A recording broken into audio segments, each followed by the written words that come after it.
Bienvenidos a este segundo encuentro de Estado de SAT.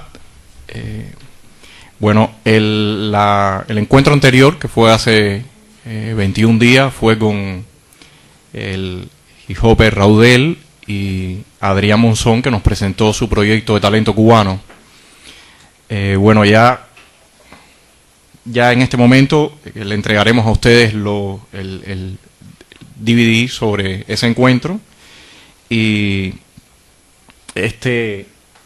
hoy vamos a continuar. Hoy es un poco más movido hacia lo teórico y vamos a conversar con el doctor Alexis Jardines sobre la actualidad de la sociedad civil en Cuba, un poco enmarcada en las transformaciones económicas que ha planteado el gobierno, ¿no? Vamos a hacer un bosquejo en la actualidad, en el mundo contemporáneo, cómo se ve la sociedad civil, y a raíz de eso vamos a ir entrando en los temas nacionales, ¿no? Para empezar,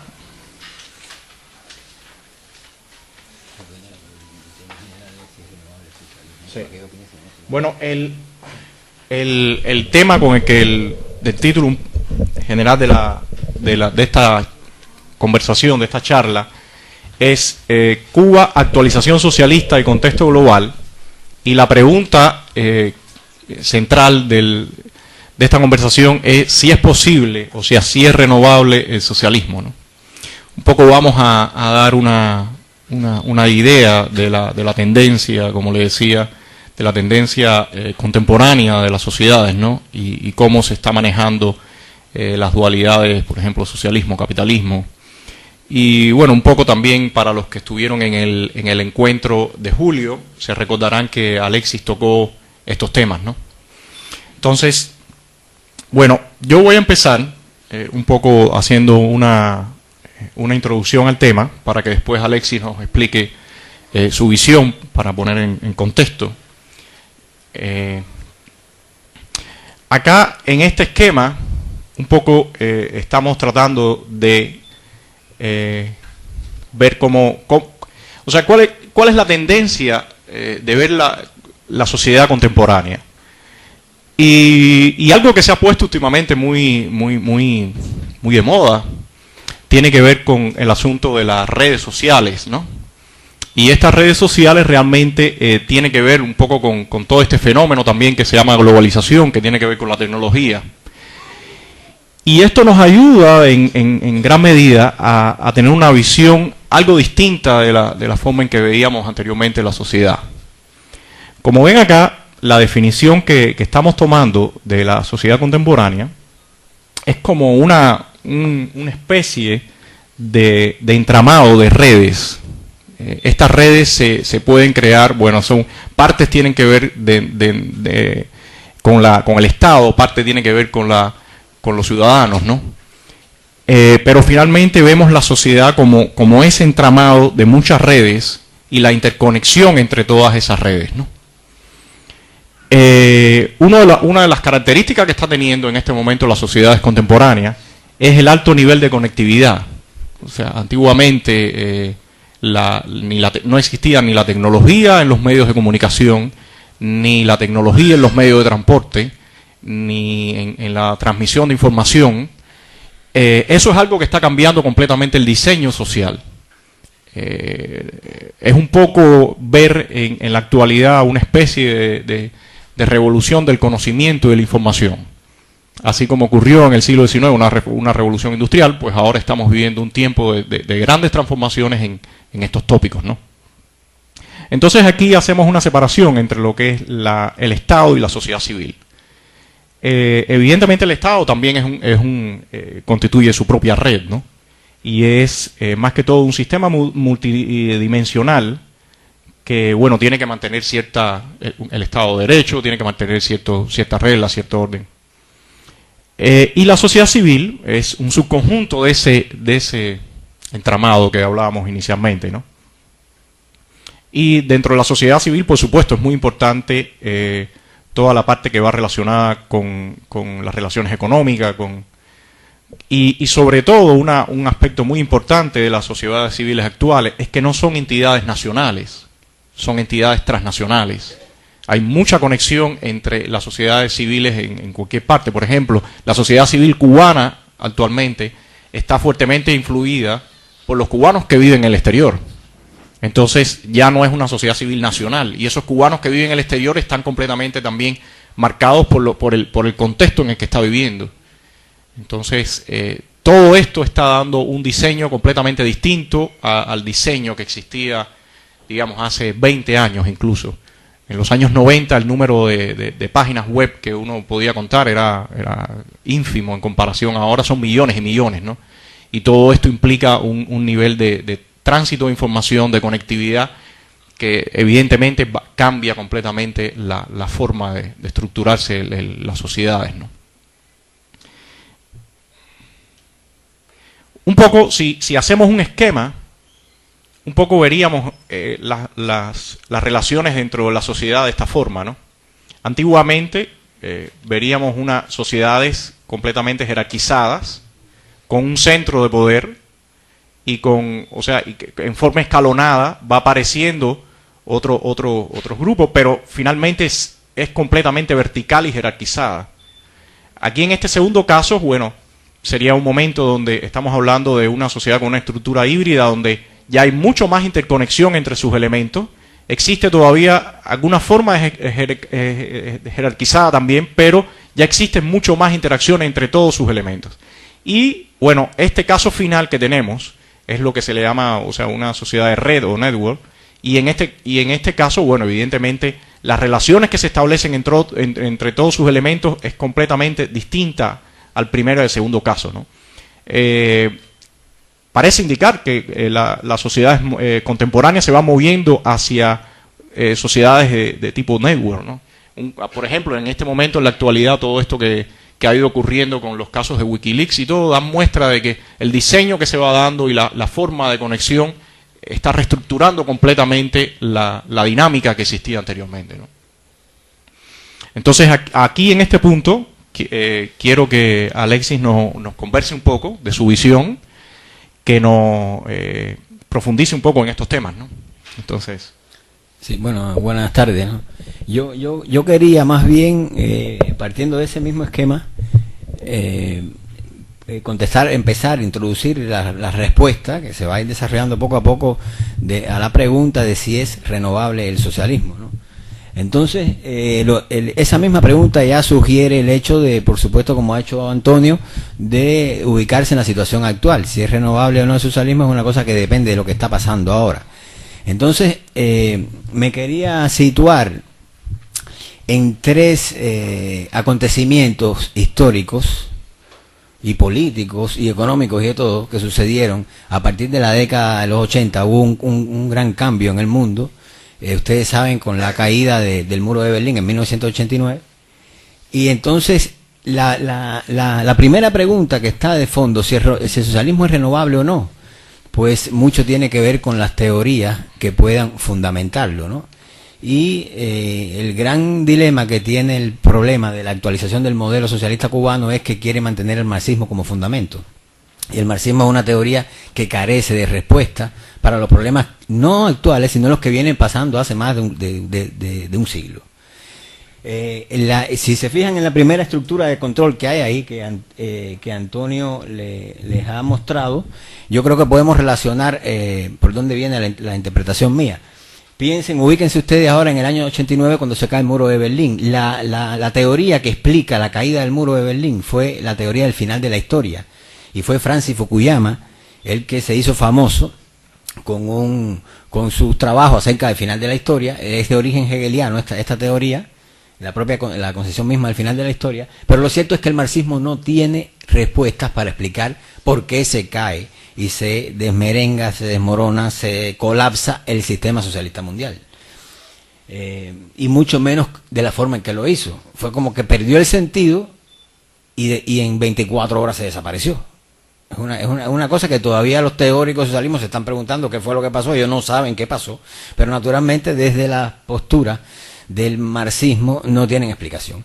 La primera razón es que el marxismo es una teoría que está dentro justamente de esos esquemas mentales que se han superado, porque está dentro de la historia, y de lo que se trata es de explicarlo desde el punto de vista, aludimos a Fukuyama aquí, pero detrás de la postura de Fukuyama hay una gran tradición de pensamiento neoliberal y pensamiento filosófico, que es en el caso de la teoría hegeliana. Hegel también era liberal y era, bueno, ustedes conocen que es uno de los filósofos más grandes que han existido en la historia del pensamiento.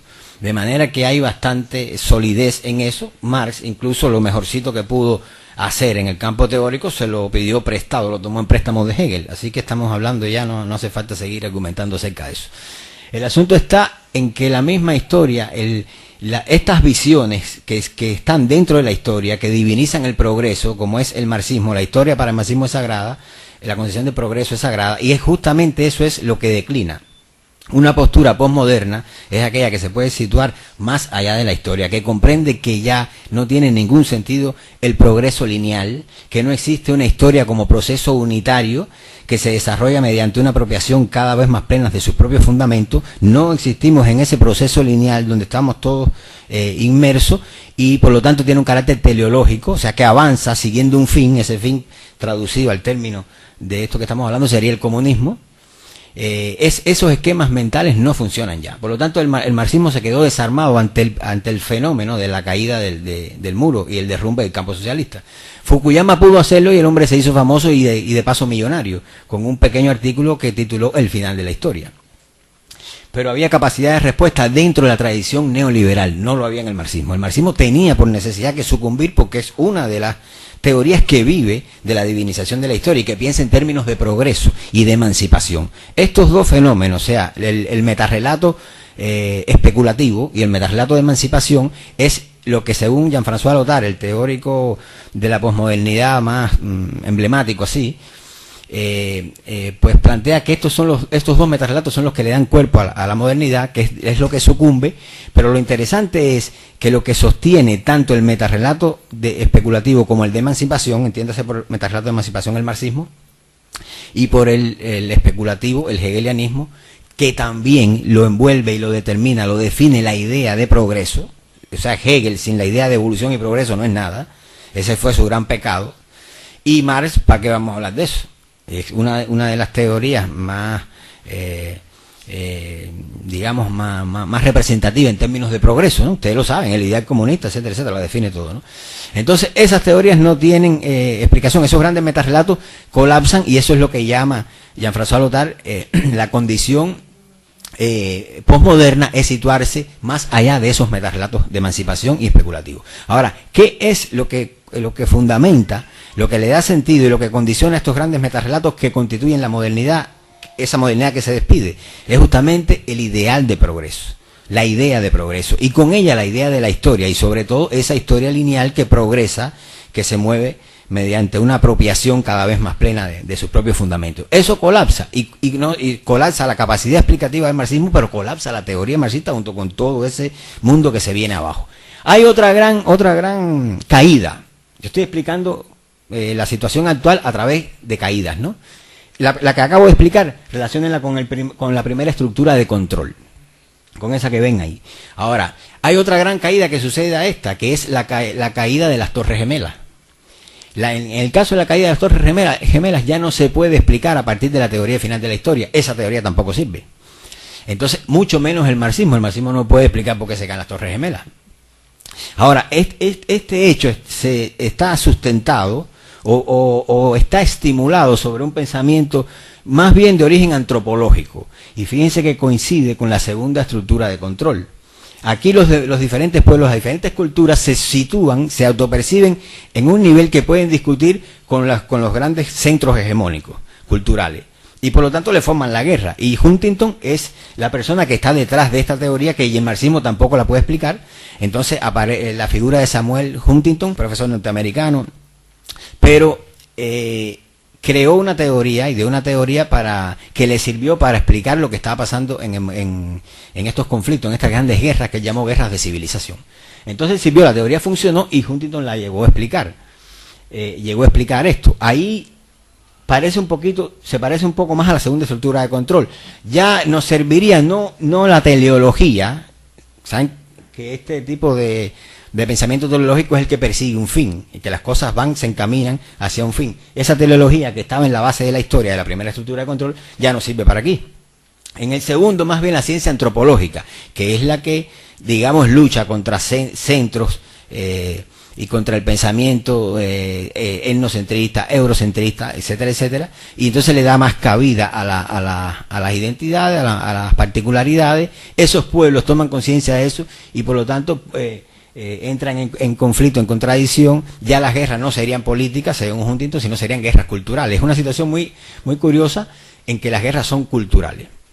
El occidente contra el oriente o digamos, vastas zonas del oriente en lucha contra otras civilizaciones. En fin, él divide, hay unos cuantos tipos de civilizaciones y las pone en lucha, ¿no? Tampoco, les decía, podemos explicarlo desde el punto de vista marxista clásico, ni el post-marxismo, ni mucho menos, nada de eso sirve. Y llegamos a la otra caída, que sería la tercera estructura de control que ven ahí. La tercera caída está sucediendo ahora, en la actualidad, que son las caídas de los regímenes en el mundo árabe. Ustedes saben que esa situación se dio a través de Twitter, de Facebook. Quiere decir que ahí hay una cosa bien distinta que no se puede explicar tampoco con las teorías tradicionales. Para eso no tenemos siquiera teoría, pero al menos sabemos que en una situación post-histórica, pues, que es de lo que se trata, lo que está sucediendo hoy, pues por lo menos sabemos que la tecnología, que hay que reparar en el fenómeno, en la cultura. Fíjense cómo vamos tomando de cada una de esas estructuras. Vamos a situarnos en la posthistoria, ya eliminamos la primera estructura, pero también tenemos algo de ella. Nos situamos en la tecnología como forma de cultura dominante en la actualidad, que tiene una capacidad de globalizarse y por lo tanto las relaciones aquí son tremendamente difíciles de explicar, porque una sociedad tradicional como Túnez, por ejemplo, miren lo que ha pasado. Entonces eso no se puede explicar por conflictos de fuerzas productivas, relaciones de producción, ni mucho menos ese tipo de cosas. Tampoco se puede explicar con el esquema del progreso, ya no cuenta. Y gente que han tenido acceso al internet y acceso al Twitter, pues han formado todo este tipo de cosa tan extraña, que no tenemos teoría social que explique eso.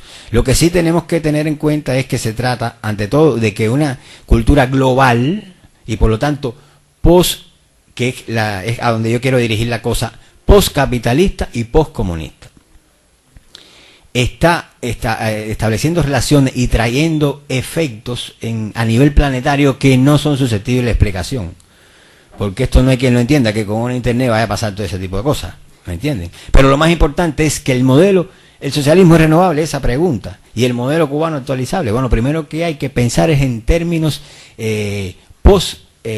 nacionales, y esto tiene mucho de nacionalismo. Hay que pensar en términos posthistóricos y por lo tanto en términos globales también.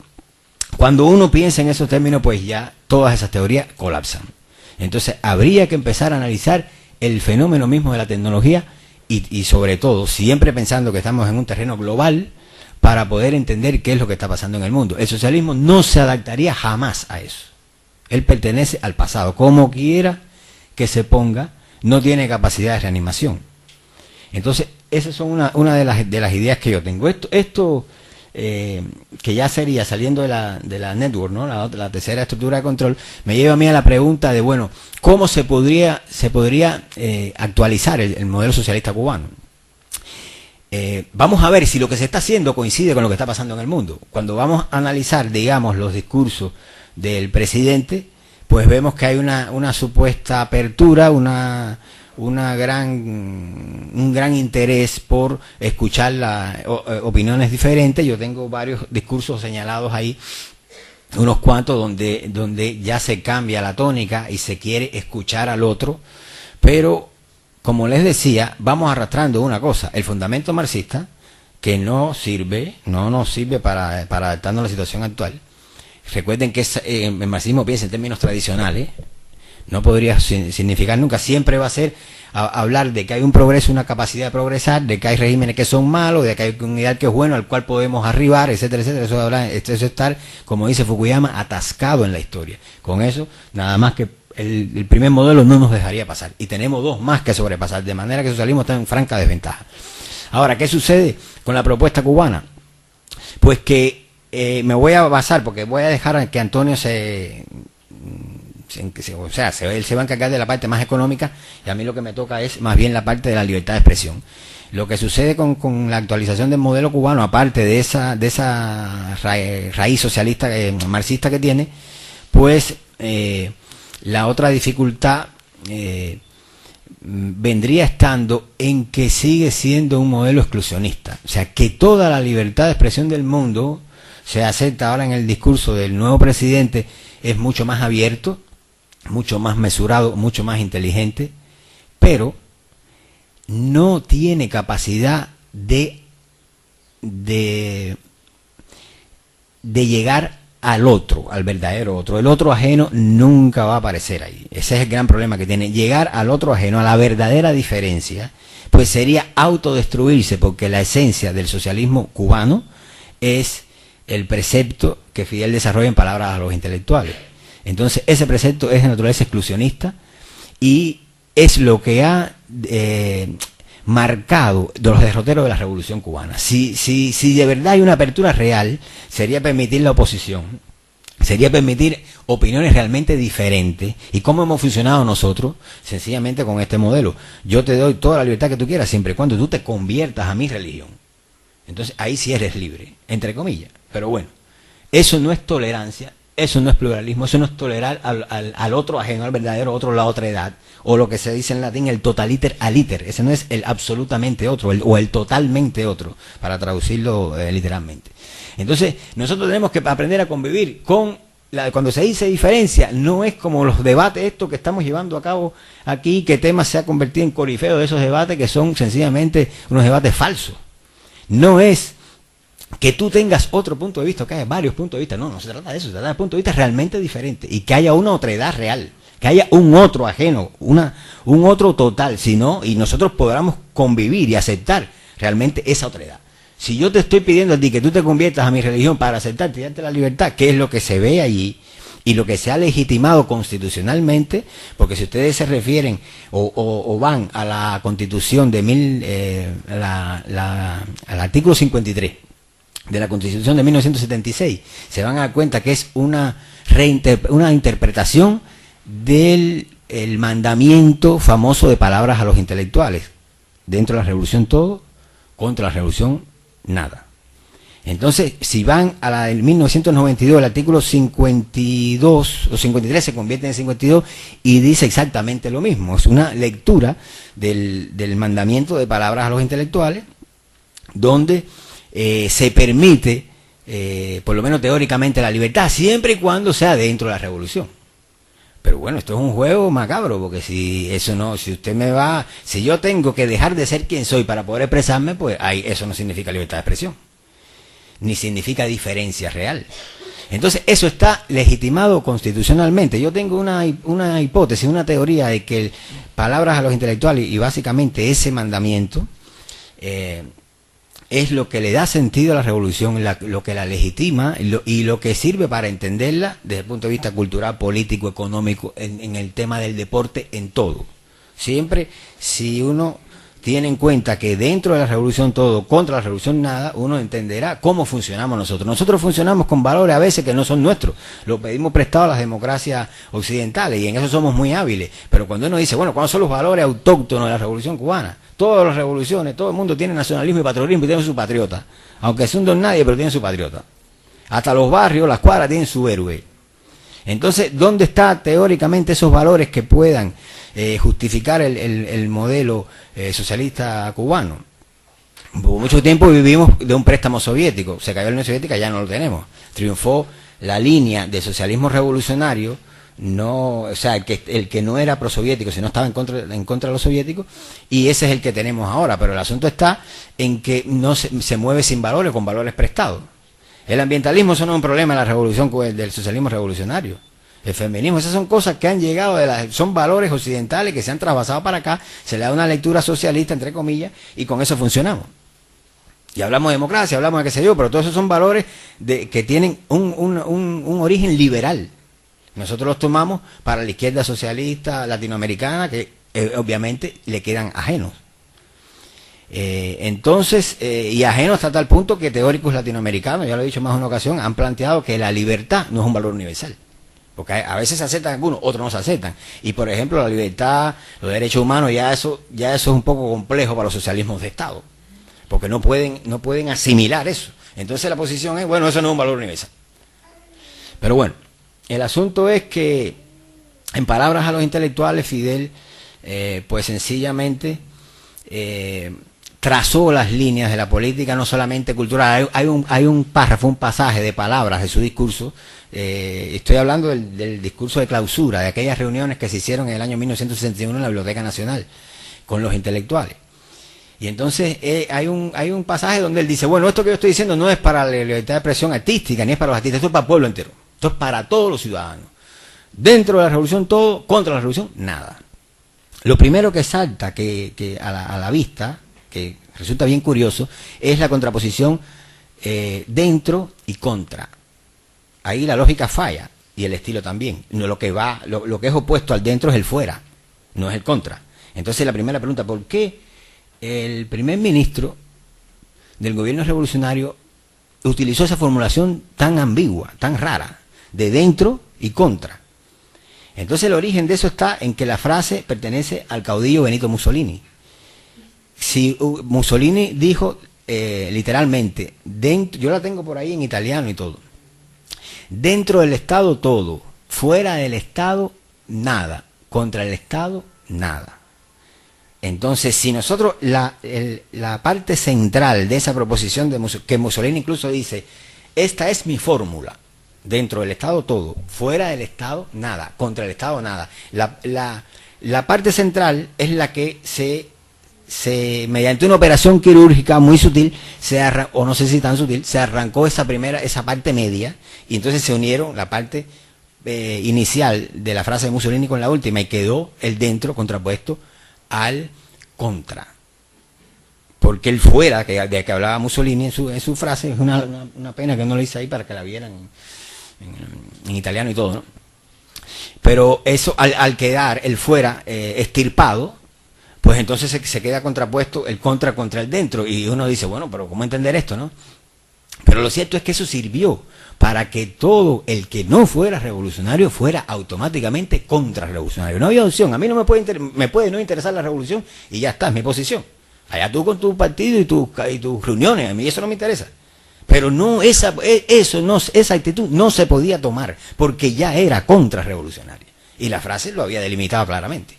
Entonces ese fue el origen en 1961 de toda esta manera de pensar que nosotros estamos viviendo hoy. Justamente aquellos que eran revolucionarios, no revolucionarios honestos, eran los que le preocupaban al primer ministro y decían que ellos eran un problema para la revolución, igual que la revolución era un problema para ellos, porque ellos decían, bueno, no queremos cultura dirigida, queremos libertad de expresión. Y al propio tiempo la revolución, al estar fuera del umbral, no están al alcance, había que convertirlos obligatoriamente. Usted es enemigo o usted es amigo, pero en esa zona, en ese umbral de indeterminación, no puedo actuar contra ti. Entonces, de ahí empezaron las purgas, las cacerías de brujas, etcétera, etcétera, etcétera. Ese precepto extraído de la frase de Mussolini es lo que nosotros, y es preocupante, porque bueno, ¿qué teoría tenemos, qué valores tenemos que podamos acudir a ellos para legitimar una actualización del socialismo? Hay que pedirlos prestados. Y entonces se empiezan a tomar de las democracias liberales y empieza a surgir un movimiento interno en Cuba donde empiezan a ver al socialismo cubano, a atacarlo de socialismo de Estado y de neoliberalismo, o de liberal. Fíjense qué cosas más raras pasan, y pasan porque tienen su explicación, ¿no? Yo voy a dejar esto aquí, porque el asunto está en que el tema de la libertad de expresión y la actualización del socialismo no se puede llevar a cabo por un decreto estatal. Es decir, de aquellos discursos del presidente que empecé aludiendo a ellos, ahora les digo, ¿cómo se puede hacer eso? Por decreto estatal. El asunto se puede hacer mediante, no mediante un decreto estatal, no por una iniciativa del Estado, sino por el desarrollo de la sociedad civil. Así es como se puede, en todo caso, reactualizar el socialismo, porque lo contrario es un juego donde el socialismo de Estado va a ser cada vez más fuerte. Y entonces, si esa es la idea, yo creo que es la única posibilidad del fortalecimiento de la sociedad civil para que haya democracia, para que haya todo este tipo de cosas. Pues entonces el tema es justamente la sociedad civil. Vamos a ver qué pasa entonces con la sociedad civil en Cuba, en la Cuba actual. Ya le dijo ahí a... Ok, bueno, yo retomando el tema, este punto de Alexis, bueno, lo primero que quería, déjame de nuevo ir atrás, cuando hablamos de una relación de tipo del segundo esquema, una cosa muy importante que empieza a aparecer en el estudio de lo que es la sociedad contemporánea, una herramienta que se le ha echado mano y que resulta muy útil es los sistemas complejos. En el evento de SAT anterior, esa fue mi charla, fue basada en sistemas complejos. Y los sistemas complejos se han usado mucho para explicar este tipo de estructura que tenemos acá. ¿Por qué? Porque el sistema complejo, ¿cuál es una de las tesis que tiene? Cuando nosotros tenemos un sistema, que permitimos que se produzca un sistema vivo como es la sociedad, y permitimos que se produzca lo que le llamamos orden espontáneo. O sea, hay los elementos básicos de la sociedad es el individuo, es el ladrillito mínimo. Y lo mínimo que tiene que tener ese ladrillito es la posibilidad de asociarse libremente, de libertad de expresión. Cuando esas condiciones se cumplen, hay algo que se llama orden espontáneo. Y el orden espontáneo, a raíz de que se establezcan esas interacciones, hay otra propiedad muy importante en los sistemas complejos que se llama emergencia. La emergencia es una propiedad que describe la característica que tiene ese sistema de que aparezcan nuevas propiedades que no son simplemente las sumas de esos elementos constituyentes, de la propiedad de los elementos constituyentes. Entonces, ¿pero qué pasa? Que si los sistemas no tienen la posibilidad de de tener esa libertad y realizar ese orden espontáneo, pues esta propiedad de emergencia se mata. De ahí que yo creo que es extremadamente importante lo que decía Alexis, porque si nosotros partimos a un proceso que llamamos de renovación, de actualización, y estamos ya poniendo una camisa de fuerza a la sociedad, donde estamos poniendo cuáles son los parámetros donde se puede mover y en qué términos se puede mover, pues sencillamente no podemos esperar generar algo nuevo.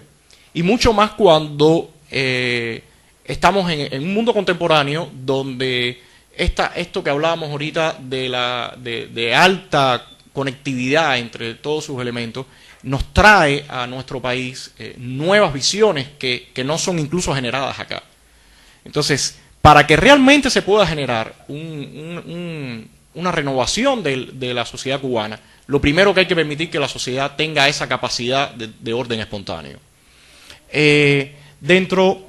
Un poco retomando el tema de que hablaba en la parte inicial de la sociedad civil, bueno, aquí por ejemplo hay dos puntos importantes a analizar. La relación entre la sociedad civil y el Estado está planteado por dos elementos básicos. Uno es una relación de competencia, porque de alguna forma la sociedad civil es un complemento del Estado, pero a la vez están relacionados mediante la cooperación. O sea, porque la sociedad civil da un feedback al Estado y esto permite que se generen, como decíamos, nuevas estructuras, no solamente en la sociedad civil, sino en el propio Estado. Entonces, pero para que ocurran esta relación realmente, repito, es muy importante que la sociedad civil tenga la propiedad de autogenerarse. Entonces, bueno, estos son algunos puntos que le paso rápido por arriba, elementos esenciales para que produzca, bueno, ya lo habíamos tocado, elementos esenciales para que se produzca un desarrollo dentro de la sociedad civil cubana. Evidentemente tiene que haber un marco de plenas garantías, y esto tiene que estar recogido en la ley. O sea, no pueden haber estamentos legales que sencillamente frenen la posibilidad de un desarrollo de la sociedad civil. Este otro punto final, sobre la sociedad civil, debe ser vista como un entramado de redes formados desde el individuo como entidad hasta estructuras sociales más complejas, entramado que no solo debe convertirse en el contrapeso de las instituciones del Estado, sino que también debe ser una forma dinámica de generar nuevas estructuras sociales. Este punto yo creo que es esencial para entender algo que ha ido ocurriendo en los últimos tiempos. En los últimos tiempos yo he visto en varios medios, por ejemplo, en uno que refería a Alexis, que es el de la revista Temas, que empiezan a hablar de la posibilidad de este socialismo actualizado, pero siempre hablan desde el punto de vista colectivista. O sea, el individuo sí debe tener ciertas libertades, como es relacionada con, por ejemplo, su tendencia sexual y otras de ese estilo, pero cuando ya vamos a analizar las estructuras más complejas, siempre tienen que ser estructuras colectivas. O sea, nunca puede haber nunca puede haber realmente una libertad individual en todo, y para eso déjeme usar este esquema. Si partimos del individuo como elemento esencial de la sociedad y vemos una complejización en este sistema, en estos otros niveles superiores, siempre se plantea una visión colectivista. Y esto es algo muy importante que quería yo tocar en el aspecto económico que se está hablando del modelo, de la actualización del modelo. Y déjenme mostrar acá. En la actualización del modelo económico se plantean tres estados distintos, ¿no? Se plantean las grandes empresas, las pequeñas y medianas empresas y las microempresas. ¿Cómo está estructurado esto? Las grandes empresas principalmente contemplan los renglones más redituables y más rentables de la economía cubana. Ahí, por ejemplo, tenemos el turismo, las nuevas zonas económicas que se planean construir en el Mariel, los sectores de las telecomunicaciones, transportes, explotación del níquel. Y dentro de estas grandes empresas tenemos dos tipos. Una va a ser las empresas estatales, que dentro de estas empresas yo incluyo aquí a las Fuerzas Armadas y el Ministerio del Interior, porque bueno, todos conocemos que en los últimos tiempos estos dos ministerios están copando sectores como es el turismo, estos otros que decía anteriormente, y las empresas mixtas con capital foráneo. Y esto a mí me llama mucho la atención, porque cuando digo con capital foráneo, me gusta expresarlo literalmente, porque dentro de todo el contexto de la actualización, en ninguna parte se menciona el capital cubano, por ejemplo, de la diáspora. Y esto es completamente distinto a lo que pasó en procesos de actualización como el que ocurrió en China o en Vietnam, donde la principal fuente de inversión fueron la de los chinos de ultramar, de Hong Kong, de Macao, de Taiwán. Y esto es muy llamativo, que quede completamente excluido este sector. Y bueno, aquí mencionaba también que, por ejemplo, uno de los países que ha estado más interesado en estas inversiones a largo plazo es Brasil, con su inversión en la zona económica de Mariel, ¿no? Evidentemente, desde mi punto de vista, este interés es porque Brasil está viendo a largo plazo y está viendo un futuro cambio en las relaciones de Cuba y Estados Unidos, ¿no? Ahora, las pequeñas y medianas empresas, que bueno, principalmente van dirigidas al sector de la industria ligera, servicios, agricultura, tienen dos tipos. Uno es la de las cooperativas o socialismo regional, y otra es las estatales o locales, ¿no? En el caso del socialismo regional, aquí principalmente la forma será en usufructo, en la que el Estado hará como una especie de renta de esas empresas, y a raíz de eso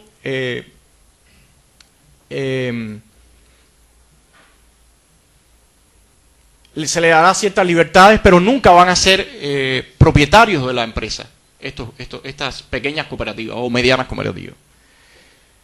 Y como último eslabón tenemos las microempresas.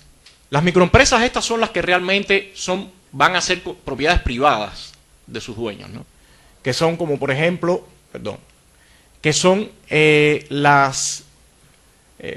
ustedes saben, en la vez anterior llamábamos a eso, yo me refería a llenadores de fosforera, ¿no? Es más o menos el estilo de eso, ¿no? Gente que va a tener... Forran botones. Sí, forran botones, llenan fosforera, desmochadores de palma, ese tipo de estilo, ¿no? Y realmente aquí, en este sector, es donde está realmente, existe lo que es realmente la libre empresa, ¿no? O sea, sujetos que van a realmente funcionar como empresarios individuales, ¿no? Déjenme, entonces, una de las limitaciones que yo veo en este modelo es que, como les decía, en este segundo sector, es un sector que ha sido, que muchos grupos, algunos grupos en la actualidad intelectuales en Cuba, apoyan mucho, ¿no? Este sector de las cooperativas. Pero ¿qué ocurre? Que realmente solamente si en todos los sectores de la economía se puede producir un crecimiento de la libertad, del inversionista privado, del individuo, es que realmente podemos empezar a tener una libertad económica. Si el sistema desde un principio, si este esquema plantea una camisa de fuerza para que los pequeños empresarios nunca puedan llegar a ser medianos empresarios, para que los microempresarios, perdón, nunca puedan llegar a ser pequeños empresarios o medianos empresarios o grandes empresarios, entonces estamos hablando de un sistema que está completamente separado en secciones. No hay ningún tipo de feedback entre esos elementos. Y eso definitivamente, cierra la posibilidad de un real desarrollo de una sociedad civil cubana pujante, porque la sociedad civil necesita de proyectos. Y en este caso todos esos proyectos están perfectamente limitados por el crecimiento económico. Y a mí me parece que eso definitivamente no lleva a ninguna actualización o a alguna renovación. Eso sencillamente lleva a modelos tipo, quizás nos puede llevar a modelos tipo como el que ocurrió, lo que ha ocurrido en México. Entonces, bueno, voy a dejarlo acá porque bueno, el tema es muy largo y quiero preguntarle a Alexis si él tiene otros comentarios y entonces pasar con ustedes algunas preguntas y respuestas de él.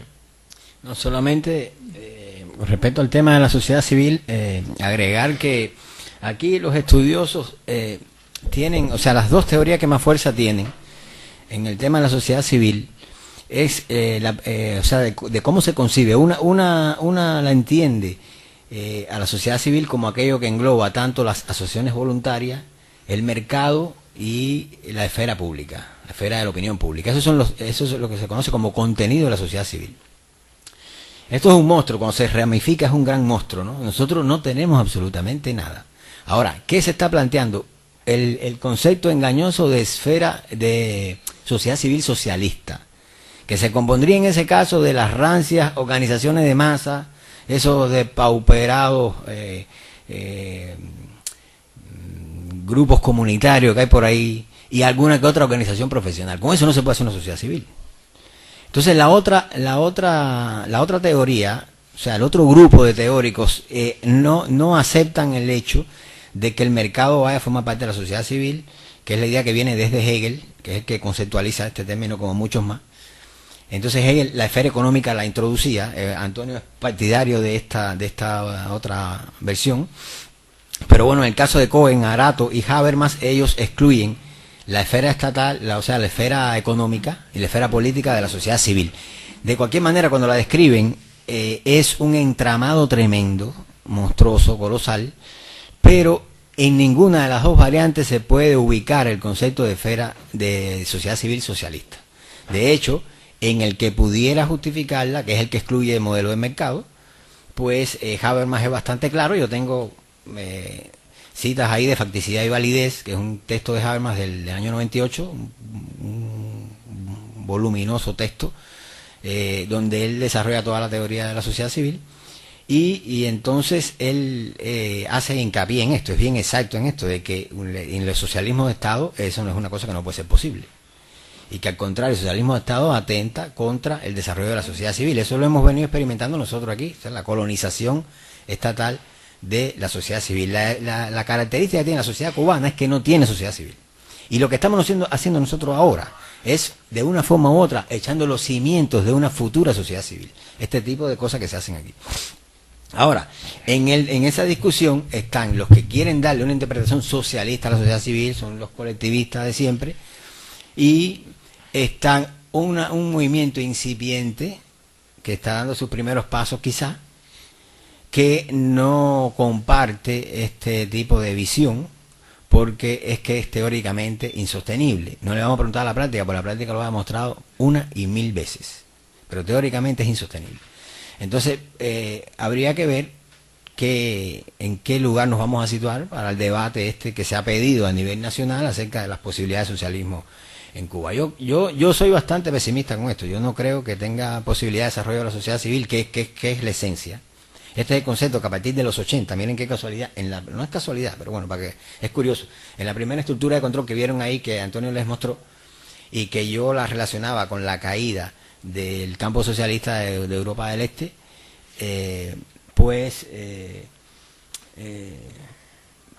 bueno, pues sencillamente se ve esto mucho más claro, ¿no?